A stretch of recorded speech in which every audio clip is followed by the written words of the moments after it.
Hello student, how are you? Welcome to SST की पाठशाला। और आज के क्लास में हम लोग डिस्कस कर रहे हैं Nazism and rise of Hitler part two. Part one में हम लोग इसके जो इम्पोर्टेंट पॉइंट थे उसको सारा कवर किए हैं कि कैसे हिटलर जर्मनी पे कंट्रोल करता है। मेजर रीजन क्या रहता है कि हिटलर इतना बड़ा डिक्टेटर बन जाता है और उसने जेविश लोगों को लार्ज स्केल में मरवाया। कब हिटलर रूलर बना, हिटलर को पावर में आने में कितना टाइम लगा, हिटलर चांसलर कब बना और चांसलर बनने के बाद उसने मेजर चेंजेस क्या किया। थोड़ा सा इसको बैकग्राउंड से अगर हम लोग जाना चाहेंगे तो हम एक चीज देखते हैं कि हिटलर जब चांसलर बना 1933 में तो उसने जर्मनी से डिक्टेटरशिप जर्मनी में डिक्टेटरशिप को इस्टेब्लिश किया और डेमोक्रेसी को एबॉलिश कर दिया। अब क्वेश्चन यहाँ पर अराइज हो जाता है कि हिटलर ने किस एक्ट के बाद डिक्टेटरशिप को इस्टेब्लिश किया और डेमोक्रेसी को खत्म किया और डिक्टेटरशिप को इस्टेब्लिश किया। तो वो एक्ट था इनेबलिंग एक्ट। ठीक है, जो मार्च 1933 में हिटलर ने इंट्रोड्यूस किया। रिचस्टैग जो उसका पार्लियामेंट था वहां पर आग लगवा दिया ताकि जो भी सिविल राइट्स है वो डिसबैंड हो गया, खत्म हो गया। और हिटलर ने बोला कि जब तक सिविल राइट्स आपके आते नहीं तब तक मैं ही रूल करूंगा, अपनी भगवान है टाइप का। ठीक है, और आज की क्लास में जो हम लोग डिस्कस करने वाले हैं वो होगा कि हिटलर जो है रूल को और भी ज्यादा हार्शफुल करने के लिए किस तरह के पैटर्न को एडॉप्ट किया, उसने अपनी टेरिटरी एक्सपेंड कैसे की और किस हद तक जा करके उसने जेविश लोगों को प्रताड़ित किया, परेशान किया। तो चलिए बिना किसी देरी का स्टार्ट करते Download Rakotba Education app from Google Play Store now.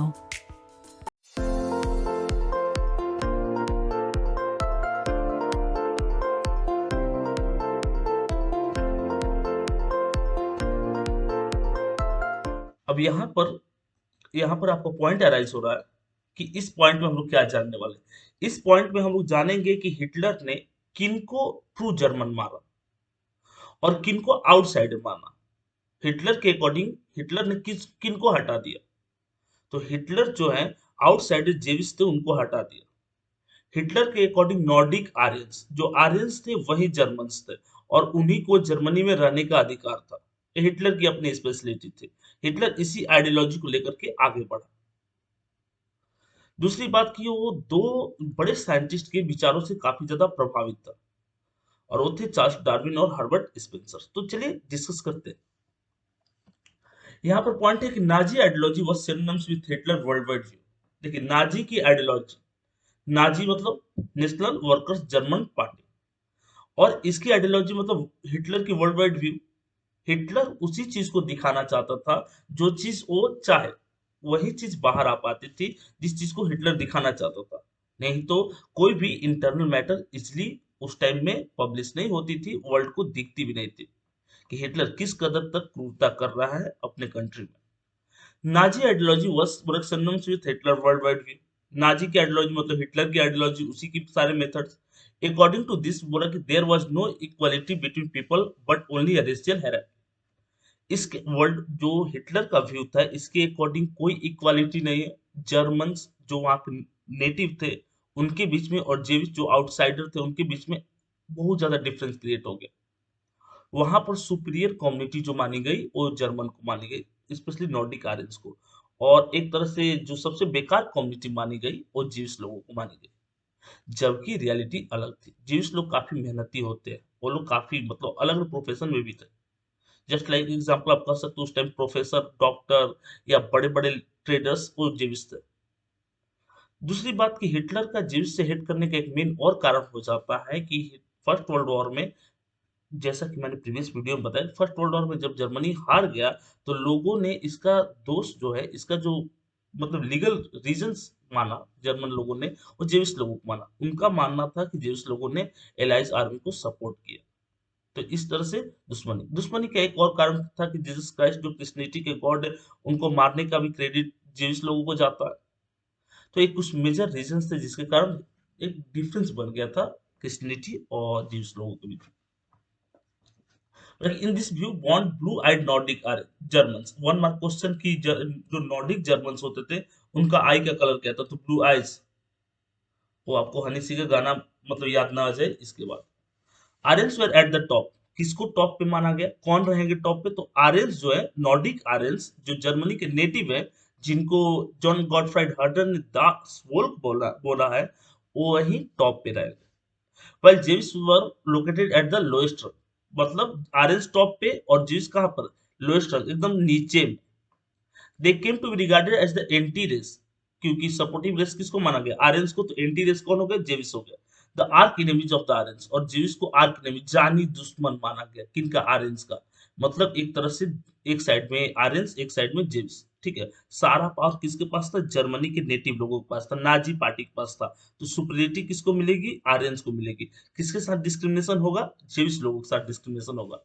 But Hitler racism borrowed from the thinkers like Charles Darwin and Herbert Spencer. अच्छा, रेसिज्म वाली जो पॉइंट है, रेसिज्म वाली पॉइंट हिटलर के माइंड में आया कहाँ से? अगर आपके मन में एक क्वेश्चन आ रहा है तो एक चीज आप जान लीजिए कि ये पॉइंट जो था हिटलर के मन में आया था दो साइंटिस्ट के आइडियोलॉजी के बाद। एक थे चार्ल्स डार्विन और दूसरे थे हर्बर्ट स्पेंसर। अब डार्विन का क्या मानना था, डार्विन का मानना था कि who try to explain the creation of plant and animals. उन्होंने बताया कि प्लांट और एनिमल्स का क्रिएशन कैसा हुआ, कैसे वो लोग सर्वाइव करते through the concept of evolution and natural selection. जैसे प्लांट की बात करते हैं, एनिमल की बात करते हैं, तो नेचुरल सिलेक्शन की जिनका जो हैबिटेट रहता है उसके अकॉर्डिंग वो वहां पे रहते हैं। इसके अपोजिट में जो हर्बर्ट स्पेंसर का मानना था कि जो फिटेस्ट कैन सर्वाइव, जो फिटेस्ट है, जो फिट है वही सरवाइव करेगा। वही चेंजेस हो रहे इन्वायरमेंट को, या जो भी पैटर्न चेंज हो रहा है, जो भी उनका हैबिटेट चेंज हो रहा है, उसमें अगर जो सरवाइव कर रहा ले रहा है वही रहेगा। और ऐसी चेंजेस में कौन सरवाइव करता है, फिटेस्ट पर्सन। हर्बर्ट स्पेंसर का ही मानना था कि फिटेस्ट, बोला कि the idea of survival of the fittest, fittest लोग ही सरवाइव करेंगे जो फिट है। इसी आइडियोलॉजी को हिटलर, मतलब इस बात को कुछ लोग दिल पे लगा लेते हैं, तो हिटलर दिल पे लगा लिया और उसने बोला कि जो फिट है वही जर्मनी का है, जो फिट नहीं जर्मनी का नहीं। यहाँ तक कि नॉर्डिक आर्यंस भी और अनफिट रहते थे, लंगड़े लंगड़े लूले टाइप के रहते थे, तो उस सेंस में उनको भी मार दिया जाता था। दूसरी बात की जेविश लोगों तो लार्ज स्केल में मारे। एक आइडियोलॉजी ये भी थी कि जेविश लोग जो थे कम्युनिस्ट थे, और कम्युनिस्ट होने के कारण इनको मारा जाता था, क्योंकि कम्युनिस्टों ने ही रशियन रिवॉल्यूशन को किया था। बहुत सारे मेजर रीजन थे, एक तरह से एक बहुत बड़ा दुश्मनी का कारण था। कोई एक दिन की छोटी मोटी दुश्मनी नहीं थी।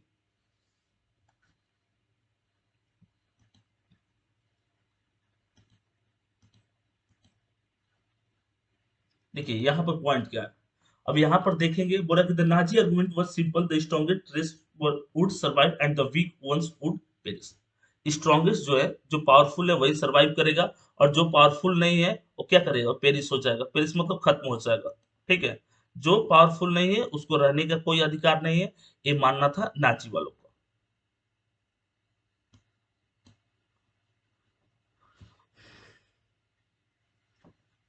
यहाँ पर क्या बोल रहा है पॉइंट, यहाँ पर बोल रहा है कि the Aryans race was the finest. किसके, कौन सा रेस, कौन सी जो कम्युनिटी थी वो फाइनेस्ट थी, तो आर्यंस जो थे फाइनेस्ट थे जर्मन नेटिव के according. It had to retain its purity, become stronger and could dominate the world. इसका मानना था कि ये अपनी प्योरिटी को मेंटेन किया है, स्ट्रॉन्गर है और डोमिनेट, मतलब पूरे वर्ल्ड में प्रभावशाली है आर्यंस। और ये जर्मनी के नेटिव्स थे। और सबसे इम्प्योर किसको माना जाता था, जीविस लोगों को माना जाता था। इसमें बोला कि the other aspect of the Hitler ideology related the geopolitical concept of the living और लिविंग स्पेस। अब यहाँ पे देखिए लिविंग स्लम्स का मतलब क्या होता है, इसका मतलब लिविंग स्पेस। हिटलर की एक आइडियोलॉजी ये भी थी कि हम अपने टेरिटरी का एक्सपेंशन करेंगे। अगर हम अपने टेरिटरी का एक्सपेंशन कर लेते हैं तो हमारे लोगों के लिए क्या होगा कि ज्यादा एरिया अवेलेबल रहेगा। अगर हमारे लोग कहीं और भी जाएंगे और हमारी टेरिटरी कॉमन रहेगी, तो कहीं और गए हुए लोग अपने यहाँ से जुड़े रहेंगे। और इसके लिए उसने प्रयोगशाला, लेबोरेटरी जो सेंटर बनाया वो पोलैंड को बनाया। जैसा कि हम जानते हैं कि जो सेकंड वर्ल्ड वॉर स्टार्ट हुआ था, जर्मनी का पोलैंड के अटैक के उपरांत स्टार्ट हुआ था। और पोलैंड पर जब उसने अटैक किया तो नियर अबाउट उसने 2 मिलियन जिस लोगों को अपने कंट्रोल में लिया। और कंट्रोल में लेने के बाद करते क्या था, डेथ कैंप और कंसंट्रेशन कैंप में डाल देते थे। डेथ कैंप क्या होता था, जहां पे लोगों को सीधे मार दिया जाता था पॉइजनस गैस स्प्रेड करके, मतलब सीधे मृत्यु प्राप्त करते, मतलब भगवान से भेंट करा दिया जाता था। और कंसंट्रेशन कैंप मतलब तड़पा तड़पा के मारना। जैसे कंसंट्रेशन कैंप में क्या होता था कि अगर कोई जेविस है, और वो कैपेबल है, कुछ अच्छा वर्क कर रहा है, तो बिना कोई वेजेस का उससे 24 आवर काम कराइए। इस तरह से उनको खत्म किया जाता था। तो डेथ कैंप और कंसंट्रेशन कैंप एक तरह से चचेरे भाई थे। मतलब चचेरे भाई मतलब सेम, उनकी उनकी सेम मीनिंग थी, उनके क्रिएशंस का भी फॉर्म सेम था। बस वो थोड़ा दिन बाद मारते थे, एक ही दिन में खत्म कर देते थे। He believed that new territories had to be acquired for the settlements. इसने माना कि नई टेरिटरीज एक्वायर्ड करना है सेटलमेंट्स के लिए। अगर आपको प्रीवियस वीडियो आपको याद होगा तो हेजल में सेचेट के साथ विवाद का मेन कारण हिटलर का क्या था। सेचेट चाहता था कि इकोनॉमिक डेवलपमेंट के लिए जो भी हमारे पास वेल्थ है उसको हम इकोनॉमिक डेवलपमेंट पे लगा, जबकि हिटलर चाहता था कि उससे हम अपना टेरिटरी एक्सपेंड करेंगे। टेरिटरी एक्सपेंड करेंगे तो सामने वाले कंट्री का भी चीज हमारा ही हो जाएगा। तो हिटलर का कॉन्सेप्ट था टेरिटरी एक्सपेंड करना। इसको लेवेंस्ट्रम्स बोलते हैं, या लिविंग स्पेस ज्यादा से ज्यादा क्रिएट करना बोलते हैं। और इसके लिए इसने क्या किया, पोलैंड पे अटैक किया। अब यहाँ पर एक क्वेश्चन आता है कि कौन सा कंसंट्रेशन कैंप था जिसमें सबसे ज्यादा लोग मारे गए। ऑस्टिनविट्स करके, ठीक है, ऑस्टिनविट्स एक कंसंट्रेशन कैंप था जो ऑस्ट्रिया के साथ बॉर्डर शेयर करता है, वहां पर सबसे ज्यादा लोग मारे गए थे। माइंड में याद रखिएगा इस चीज को, ठीक है।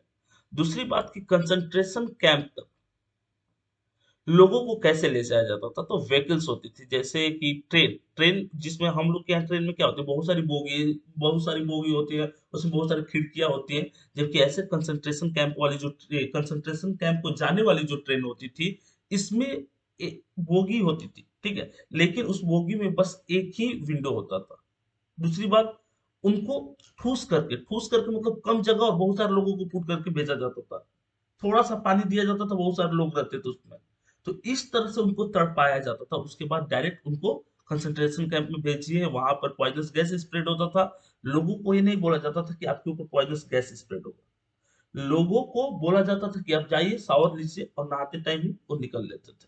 उसके बाद उनको उनकी लाश को इधर उधर फेंक दिया जाता था। जैसा कि आप एनसीईआरटी में देखोगे, आपको बहुत सारे ऐसी चीजें, कपड़ों का भंडार देखने को मिलेगा जो कंसंट्रेशन कैंप के बाहर का, जूतों का भंडार देखने को मिलेगा जो कंसंट्रेशन कैंप के बाहर का। कंसंट्रेशन कैंप को दो पार्ट में डिवाइड किया जाता था।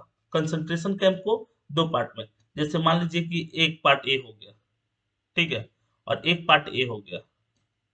तो एक पार्ट में क्या होता था कि मारा जाता था, सीधे आपको खत्म कर दिया जाएगा। दूसरे पार्ट में काम लिया जाता था, और इनके बीच में जो होती थी वो थी तारे, ठीक है, इलेक्ट्रिक वायर होती थी इस तरह से, ठीक है।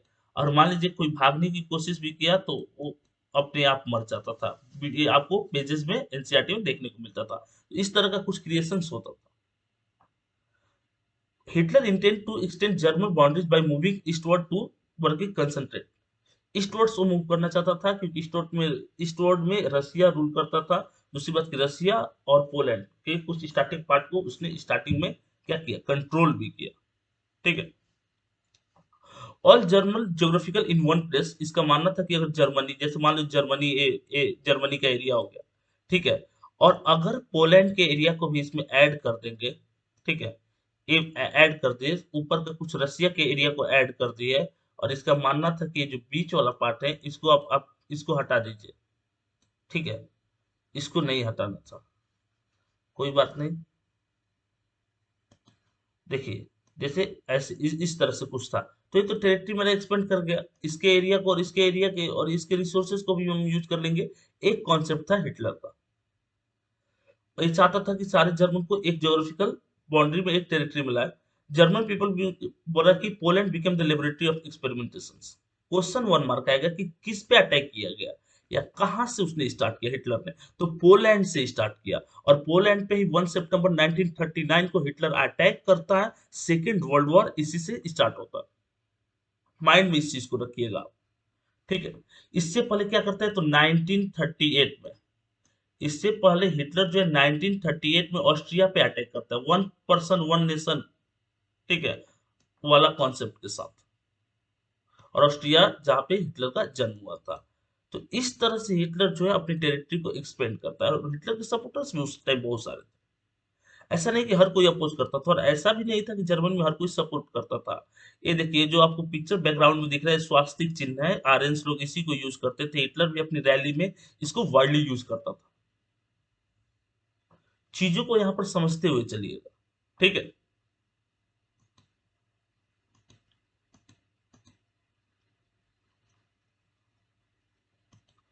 अब establishment of the racial state. Racial states का मतलब कलर के बेस पे, या रेशियल मतलब फिजिकल फीचर के बेस पे।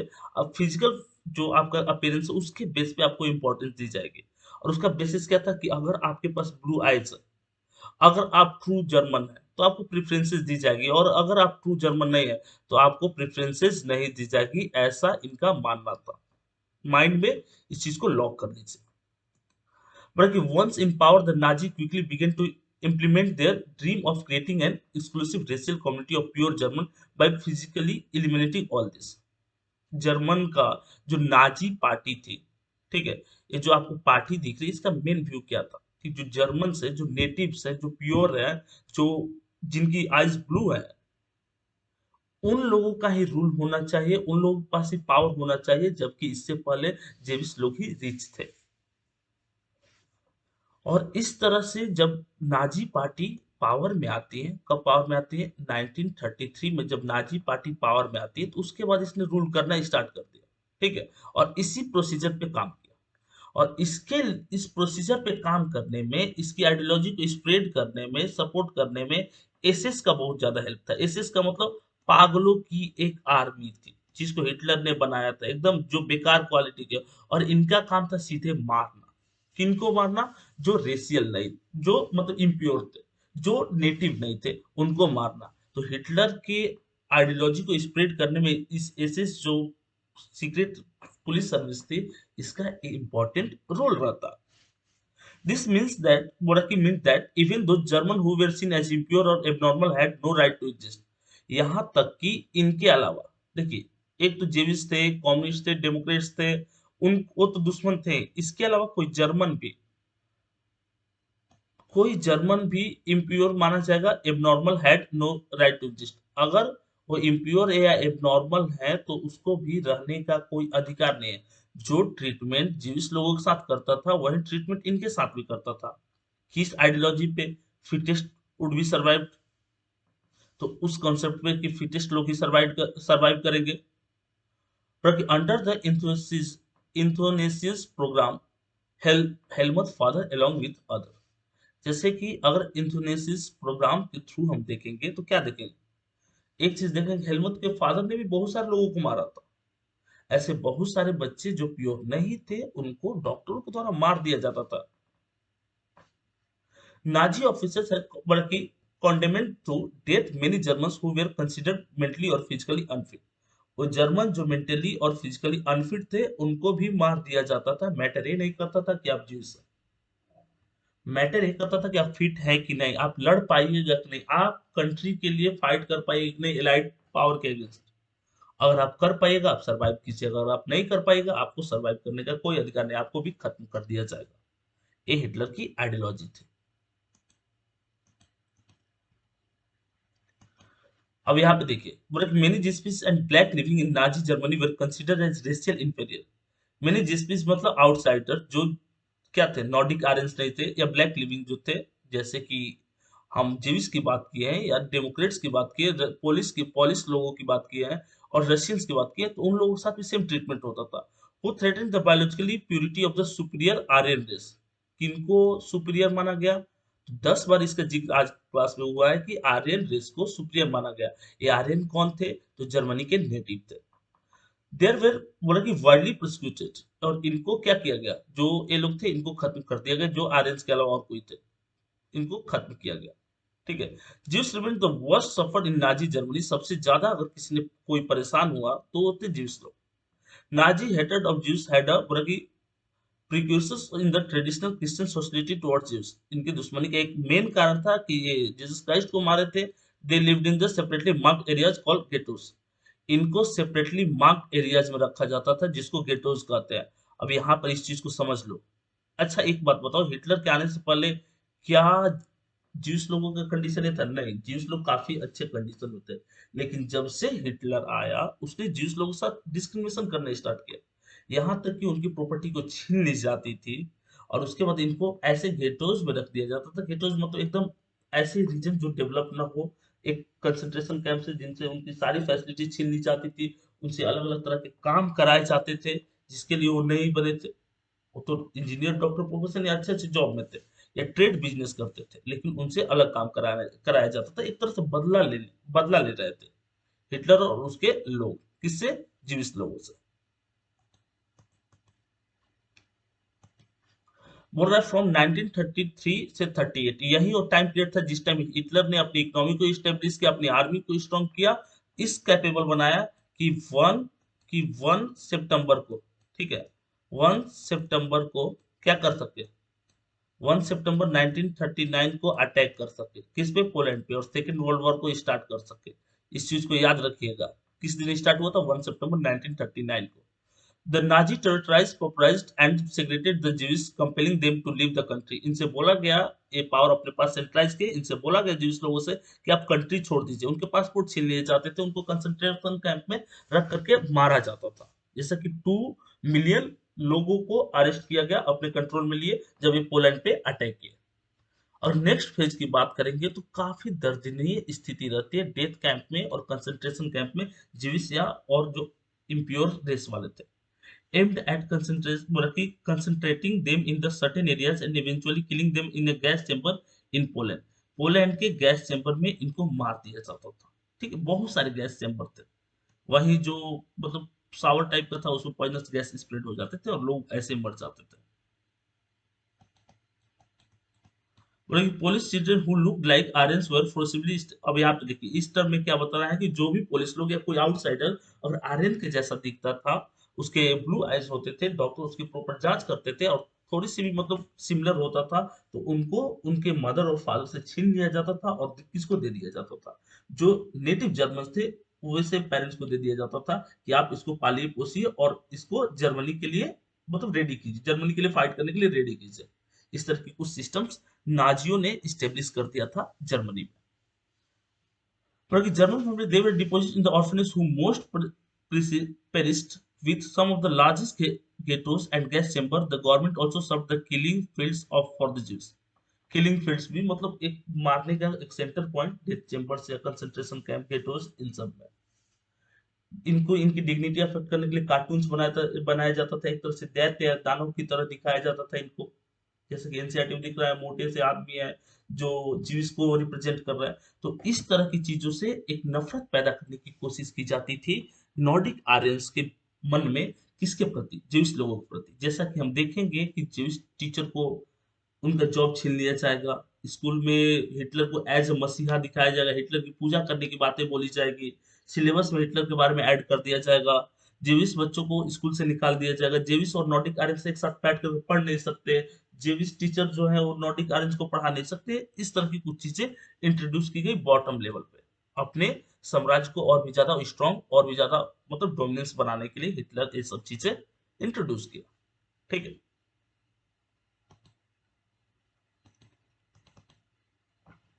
बोला कि यूथ इन नाजी जर्मनी, जो यूथ थे नाजी जर्मनी, उनका कंडीशन क्या था? तो यूथ भी बहुत ज्यादा अच्छे नहीं थे। ठीक है, उनको अलग अलग स्टेजेस से ट्रेंड किया जाता था। German Jews could not seat together और प्ले टुगेदर, जैसा कि आपको बताया है कि नहीं एक साथ बैठ सकते थे और नहीं एक साथ खेल सकते थे। Subsequently undesirable children, undesirable children किनको माना गया? जीविस को, या फिजिकली जो हैंडीकैप्ड होते थे, चाहे वो जीविस रहे चाहे वो जर्मन रहे, उनको। जिसपीस मतलब were thrown out of school and finally in the 1940, gypsies मतलब जो इम्प्योर रेस वाले थे उनको शहर से, उनको स्कूल से बाहर फेंक दिया जाता था। कब? 1940s के जो टाइम पीरियड था उस समय में। ठीक है, youth organization were made responsible for educating German youth in the spirit of national socialism. spirit of national socialism इसमें हिटलर की आइडियोलॉजी को स्प्रेड किया जाता था कि हिटलर ही मसीहा है, हिटलर के बारे में आप जानिए, हिटलर ने ही ये जो एलाइज पावर है उनसे बाहर निकाल के लाएगा। ये सारी चीजें हिटलर के बारे में, हिटलर को एज ए गॉड रिप्रेजेंट किया जाता था, एज ए सेवियर रिप्रेजेंट किया जाता था। 10 year old हैड बोला कि टू इंटर जंग वर्ल्ड। अब यहाँ पर जो 10 साल के बच्चे होते थे उनको जो नाजी लोगों का ऑर्गेनाइजेशन था छोटे बच्चों को ट्रेन ट्रेन करने का, उनको क्या किया जाता था? जंग वोल्क में रख दिया जाता था। ठीक है, उस टाइम का कोई एक मिनिस्टर रहता है, उसका कहना था कि जो बच्चे जब 3 इयर्स के होते हैं, ठीक है, जब बच्चे 3 इयर्स के होते हैं तो उसी समय उनको क्या किया जाता था? उसी समय उनको उनके मन में मतलब जर्मनी के प्रति प्रेम भरा जाता था। उनको जर्मनी का झंडा, जर्मनी के फ्लैग, ये सब सारे रिप्रेजेंट करने के लिए दिया जाता था। ठीक है, at 14 all boys had to join the Nazi youth organisation. 10 साल वाले, वन मार्क क्वेश्चन राइज होगा, 10 साल वाले कहाँ लाइज करते थे? तो जंग वॉल्क में। और अगर 14 ईयर्स की बात करेंगे तो ये कहाँ, तो boys had to join the Nazi youth organisation. जो 14 ईयर्स वाले हैं वो नाजी यूथ ऑर्गेनाइजेशंस को बिलोंग करते थे। ठीक है। But after a period of rigorous ideological and physical training, they are services usually at the age of 18। और रहा कि 18 साल की एज में वो नाजी आर्मी के लिए काम कर सकते थे। हिटलर वो था वो लूडो छक्का वाला जो गेम होता है, या कित कित गेम, ये सब मतलब जो लड़कियों का गेम जिसको माना जाता है, स्टीरियोटाइप थिंकिंग नहीं है, ऐसा मैं जो बोल रहा हूँ उस चीज को आप समझो कि वैसे गेम जिसमें आपकी मैस्कुलिनिटी यानी कि वो पुरुषत्व वाला भावना ना उभर के आए, उसको हिटलर गेम ही नहीं मानता था। हिटलर के अकॉर्डिंग गेम का मतलब बॉक्सिंग है, या तो आप तोड़ दो नहीं तो हम तोड़ देंगे। इस तरह की चीजें, फिजिकली एक्टिव जो गेम है फुटबॉल को, ठीक है, या उसका जो सबसे प्रिय गेम था वो हॉकी था। आपको पता होना चाहिए कि जो हॉकी चल रहा था, हिटलर जिस टाइम पावर में था उस टाइम 1928 या 32 का हॉकी था जिसमें इंडिया ने जर्मनी को हरा दिया था 0-6 गोल से। ठीक है, ओलंपिक में। और उसके बाद उस हॉकी का जीत का श्रेय मेजर ध्यानचंद को दिया जाता है, जो इंडिया के हॉकी के जादूगर थे। हिटलर उनको ऑफर भी करता है कि आप मेरे सिटीजनशिप ले लीजिए, बट देशभक्त आदमी थे ध्यानचंद जी, वो मना कर देते हैं। तो ऐसे लोगों की रिक्वायरमेंट है हमारे कंट्री में, हमारी कंट्री को और भी ज्यादा पावरफुल और प्रोस्पेरस बनाने के लिए। ठीक है। एक चीज और कि हिटलर के टाइम पीरियड में इंडिया और उसके जर्मनी के बीच में मैच हुआ था जिसमें इंडिया जीत गया था। ठीक है। तो 18 साल वाले ही क्या कर सकते थे, जा करके सेवा कर सकते थे। किस चीज में? तो जो जर्मनी की आर्मी थी उसमें। 10 साल वाले जंग वॉर में, 14 साल वाले जर्मन जो नाजी यूथ ऑर्गेनाइजेशन था उस समय उसमें। ठीक है।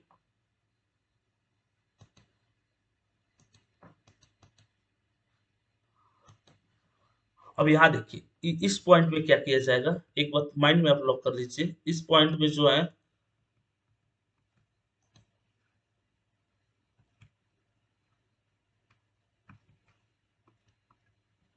इस पॉइंट में क्या किया जाएगा कि हिटलर का एक चीज मानना था कि उसको, उसका कहना था कि उसके साम्राज्य में, उसके राज्य में सबसे अगर कोई इंपॉर्टेंट है तो वो माँ।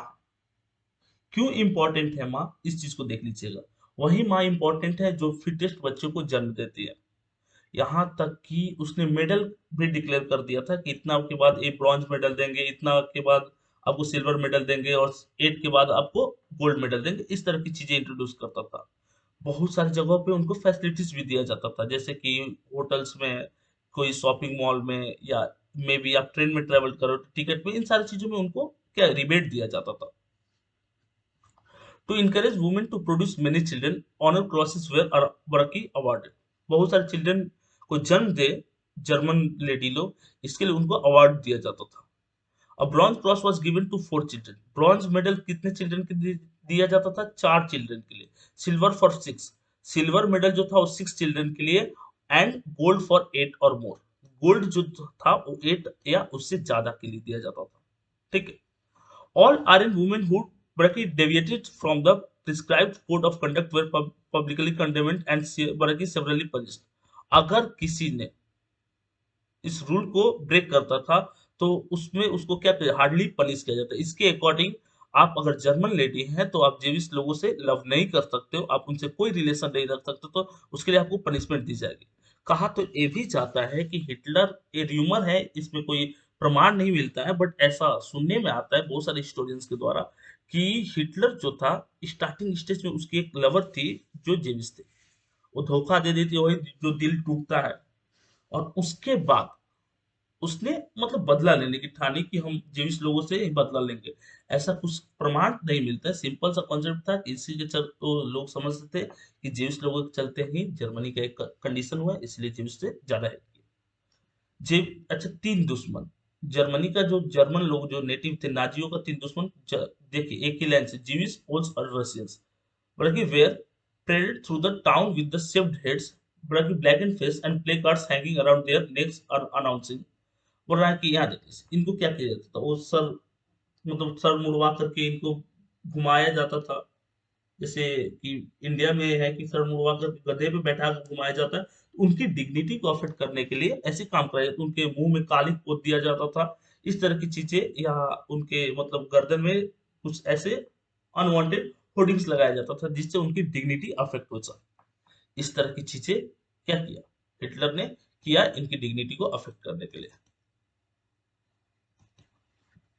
नाजी नेवर यूज, एक और चीज इनका प्रोपेगेंडा क्या था, ये अपने किसी भी पब्लिक स्टेटमेंट में या मीडिया में किल वाला वर्ड नहीं यूज करते थे। इनका वर्ड सुनिएगा, मारेंगे लार्ज स्केल मारेंगे, लाखों लोग को मारेंगे, लेकिन कैसे, इनके वर्ड्स थोड़ा सा देखिएगा, आपको लगेगा क्या मजाक कर रहा है भाई। Nazi never use the word kills और murder in their official communication, official communication में किल और मर्डर जैसे यूज वर्ड ये यूज नहीं करते थे। Mass killing were term as special treatment, mass killing large scale में मारने को क्या बोलते थे, स्पेशल ट्रीटमेंट हम कर रहे हैं। वाह भाई, एक कौन सा ट्रीटमेंट है, आप लोगों को परलोक पहुंचा रहे हैं। फाइनल स्पेशल ट्रीटमेंट मतलब final solution for the juice, juice लोगों को फाइनल सॉल्यूशन दे रहे हैं, जैसे मैथ्स बना रहे हैं। बोला कि यूथनेसिस फॉर द डिसेबल्स, यूथनेसिस किसके लिए, डिसेबल्स के लिए। सिलेक्शन फॉर द डिस, क्या देखिए, selection for the disinfections, evacuations mean deporting people to gas chamber. Evacuations मतलब लोगों को क्या कर देगा, हम गैस चैम्बर तक ले जा रहा है। तो कुछ ऐसे इम्पैक्टफुल वर्ड डालते थे, सुनने में कितना अच्छा लग रहा है, हर कोई तो डिक्शनरी लेकर बैठा नहीं, वो सुनने में अच्छा वर्ड लग रहा है, मार नहीं रहे होंगे, कुछ अच्छा काम इनके साथ कर रहे होंगे। तो ये सब चीजें जो है कभी उतना जल्दी बाहर निकल के नहीं आ पाई। जब बाद में एलाइड आर्मी को पता चलता है कि हिटलर अपने कंसंट्रेशन कैंप में ऐसी चीजों को करता था, तो उस चीज से क्या हुआ, उनको काफी ज्यादा उनका मतलब वो हर्ट होते हैं कि बताओ हम इतना पावरफुल रहते हुए भी नहीं रोक पाए इस चीज को। ठीक है, देखिए, तो यहाँ पर क्या है, डिसइंफेक्शन वाले वर्ड जो है, इवेकुएशन जो है, ये कुछ वर्ड है। यूथेनेसियस जो वर्ड्स है, ये क्या है, ये किस चीज को रिप्रेजेंट कर रहे हैं, ये रिप्रेजेंट कर रहे हैं कि ये मारते थे, हार्ड लार्ज स्केल मारते थे, लेकिन कुछ अच्छे वर्ड्स के थ्रू इन्होंने क्या किया, पब्लिक कम्युनिकेशन मास कम्युनिकेशन में जिक्र ही नहीं किया कि हम मार रहे हैं लोगों को। ठीक है, द मोस्ट फेमस फिल्म बोला कि इटर्नल ज्यू, इटर्नल ज्यू जो मोस्ट फेमस फिल्म था, इसमें दिखाया गया कि orthodox Jews were stereotype and mark. इसमें क्या दिखाया गया कि जो ज्यूस लोग होते हैं ऑर्थोडॉक्स होते हैं, पुराने विचारों को फॉलो करते हैं, स्टीरियोटाइप होते हैं, और ये हमेशा हेट करते हैं या इनको प्रताड़ित करते हुए दिखाया गया है कि जो नॉर्डिक आर्यंस है इनसे अच्छा से व्यवहार बिहेव नहीं करते, तो हम उसका बदला ले रहे हैं, इस तरह की चीजें। निगेटिव इमेज क्रिएट की गई जीविस लोगों की, जबकि बेचारे ऐसे नहीं थे, ये पढ़ने लिखने वाले अच्छे लोग थे भाई। Charlotte बोला कि Bernadette secretly recorded people dreams in her diary and later published them in the highly बोला कि disconcerting book called the Third, याद है इसे, इस बुक का नाम क्या था, इस बुक का नाम था थर्ड रेस ऑफ ड्रीम्स। तो इस बुक को कौन पब्लिश किया था, चार्लोट बर्डेट ने।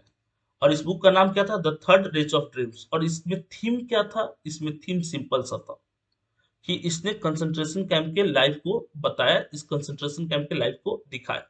ठीक है, कि कैसा होता था कंसंट्रेशन कैंप की लाइफ। इस पे बहुत सारी वेब सीरीज मूवीज ये सब भी बनी हुई है।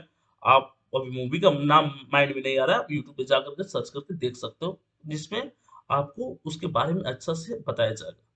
कहा यह जाता है कि जब हिटलर मरने वाला था, जब देखा कि रशियन आर्मी एंट्री कर गई है बर्लिन में, जब बंकर में अपने आप को क्या किया, गोली मार लिया। ठीक है, तो उस समय उस मरने से पहले उसने क्या, अपने लोगों को पेट्रोल दे दिया और बोला कि कंसंट्रेशन कैंप को जला दो ताकि कोई प्रूफ ना बचे कि हम लोग किए क्या थे, हम लोग क्या गुल खिलाए थे। अब यहाँ पर एक टर्म है, ordinary people and the crime against humanity. Ordinary people, देखिए हिटलर इतना ज्यादा पावरफुल क्यों बन जाता है, क्योंकि हिटलर जो है उसको अपोज ऑर्गेनाइज कर होकर के लोग नहीं करते। एक मतलब पोम टाइप का दिया हुआ है, उसमें बोल रहा है कि हम वेट कर रहे थे जब नाजी जो सोल्जर्स आए, तो हम वेट कर रहे थे, वो पहले डेमोक्रेट्स को पकड़ने हैं, तो हम क्यों अपोज करें, वो तो डेमोक्रेट्स को पकड़ेंगे, फिर कम्युनिस्ट को पकड़ने हैं, फिर जीविस को पकड़ने हैं, लेकिन हम क्यों अपोज करेंगे, वो तो उनको पकड़ना है, फिर लास्ट में हमको जब पकड़ने आए तो कोई मेरे लिए नहीं था। तो इस पूरे स्टेटमेंट के थ्रू दिखाना चाह रहा है कि ऑर्गेनाइज होकर के किसी ने नाजी को अपोज नहीं किया, जिसके चलते नाजी इतना दिन तक रूल कर पाया। Ordinary people and the crimes against humanity, but the large majority of Germans, however, were passive onlookers and apathetic. Passive थे, एक्टिव तो नाजी वाले थे, और एपथेटिक मतलब इनके पास पावर नहीं था, ये दूर होकर के मूक दर्शक बनकर के देख रहे थे। विटनेसेस दे वर टू बल्कि scared to act too different to protest, कोई हिम्मत नहीं कर पा रहा था प्रोटेस्ट करने का, हर कोई दर्शक बन के देख रहा था। दे प्रिफर्ड टू लुक अवे, दूर से क्या कर रहे थे, देख रहे थे, कोई इसमें इन्वॉल्व नहीं होना चाह रहा था।